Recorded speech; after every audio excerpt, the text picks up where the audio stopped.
इस रिपोर्ट के हिसाब से जेफरीज ने जो FY25 के लिए जो मार्केट इंफ्रा स्पेस से जितना इस पूरे सेक्टर में, चाहे वो कंपनियां ग्रो तो अभी आई, लेकिन BSE हो, CDSL हो, केफिन, कैम्स और ग्रो, इन सारी कंपनियों के एक जो रेवेन्यू पोटेंशियल बताया, जो रेवेन्यू रियलाइजेशन हुआ है FY25 में, वो 70,000 करोड़ से अधिक का है। ये एस्टिमेशन अपना, ये एक वैल्यू टर्म्स में इस रिपोर्ट में बताया गया। और इसमें उन्होंने कहा कि ब्रोकरेजेस का योगदान सबसे ज्यादा रहा है, लगभग 50,000 करोड़ का।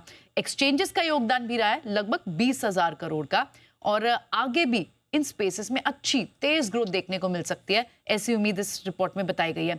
मार्केट एक्टिविटी हो, इनके वॉल्यूम की बात हो, FY26 से 28 के एक पीरियड के दौरान जो एक प्रोजेक्शन है कि जो कैश मार्केट का जो एवरेज डेली टर्नओवर है वो लगभग 15% सालाना रेट से बढ़ सकता है। और F&O सेगमेंट की भी बात करें तो उसमें भी लगभग 12% तक की ग्रोथ आ सकती है उनके टर्नओवर में। और अगर रिटेल इन्वेस्टर को लेकर, इन्वेस्टर्स के बेस को लेकर जो फाइंडिंग्स है इस रिपोर्ट की, कि डीमैट अकाउंट की संख्या जहां FY25 तक 19 करोड़ के आसपास थी, ये भी काफी बढ़ेगी। FY28 तक ये भी बढ़कर 30 करोड़ से ज्यादा होने का एक प्रोजेक्शन है। और एक और इन्होंने अपनी फाइंडिंग में बताया कि जो एवरेज एज है इन्वेस्टर्स की वो 30 साल से कम है। तो यंग इन्वेस्टर्स बहुत ज्यादा हैं और आगे भी होंगे।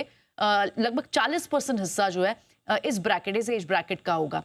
अब म्यूचुअल फंड की ग्रोथ को लेकर भी आउटलुक अपना प्रेजेंट किया। उन्होंने कहा है कि FY26 से 28 तक में म्यूचुअल फंड्स जो है इनका AUM भी तेजी से बढ़ेगा, लगभग 16% की सालाना दर से बढ़ेगा ये। और ग्रोथ के पीछे बाजार में जिस तरह की तेजी होगी, नेट इनफ्लो जो आ रहे हैं, वो बड़े रीजन होंगे। तो एक प्रोजेक्शन इन्होंने लिस्टेड प्लेयर्स के लिए रेवेन्यू ग्रोथ आउटलुक जो दिया है अगले 2 साल के लिए, उसमें ग्रो का लगभग 29%, BSE का 28%, CDSL का 21%, केफिन टेक का 19% और कैम्स का 13% प्रोजेक्शन दिया है।